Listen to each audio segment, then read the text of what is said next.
Actually இவர் பிறந்ததே பாபாவோட அருளில் தான். ஃபஸ்ட்டு 3.5 இயர்ஸ் குழந்தை கிடையாது. நிறைய அவங்க ப்ரெக்னென்சியாக இருக்கும்போது நிறைய பிரச்சனைகள் இருந்தது. ஒவ்வொன்றும் வந்து சாய்பாபா எங்களுக்கு வந்து நாங்கள் சாய்பாபாவை தவிர வேறையா எங்கள் குலதெய்வத்தை கூட மறந்துட்டோம். நாங்கள் அந்தளவுக்கு வந்து சாய்பாபா எங்களை வந்து ஒரு சிட்டுக்குருவி காலில் நூல் எடுத்து இழுக்கிற மாதிரி எங்களை இழுத்தாங்க. அது வரைக்கும் சாய்பாபா பார்த்தா ஏன் ஒரு மனுஷனை ஏன் கும்பிட்றாங்க அப்படின்ற மாதிரி தான் நினச்ச ஆள் நான். போக போக பார்த்தீங்கன்னா சாய்பாபா தான் எல்லாமே அப்படின்ற அளவுக்கு அவர் என்னை வந்து ஃபுல்லாக அவர் பக்கம் இழுத்துக்கிட்டாரு. மிராக்கிள் பார்க்க போனால் இவர் எங்களுக்கு பிறந்ததே வந்து சாய்பாபாவோட அருள் தான் எங்களுக்கு. ஸோ அவர் பேர் வைஷாந்த். நாங்கள் ஏன் சாய்பாபா பேர் வைக்கல, சாய் அப்படின்னு வைக்கல அப்படின்றது நிறைய பேர் கேட்பாங்க. இவ்வளோ சாய்பாபா கும்பிட்றீங்க, ஏன் பசங்களுக்கு சாயின்னு வைக்கலன்னு கேட்பாங்க.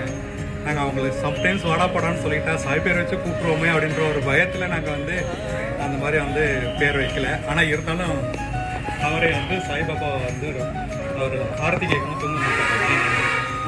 ஸோ இதுவும் சாய்பாபாவோட மிராக்கிள் தான். ஏன்னா எனக்கு சாய்பாபா 30 வயசுக்கு அப்புறம் தான் தெரிஞ்சார். இவர் பிறந்ததுலேருந்து ஆரத்தி சாங் கேட்டு தான் தூங்குவார், தாளாட்டி கேட்க மாட்டார். மிராக்கிளில் தான் எங்களுக்கு லைஃப் ஓடிட்டுருக்கு.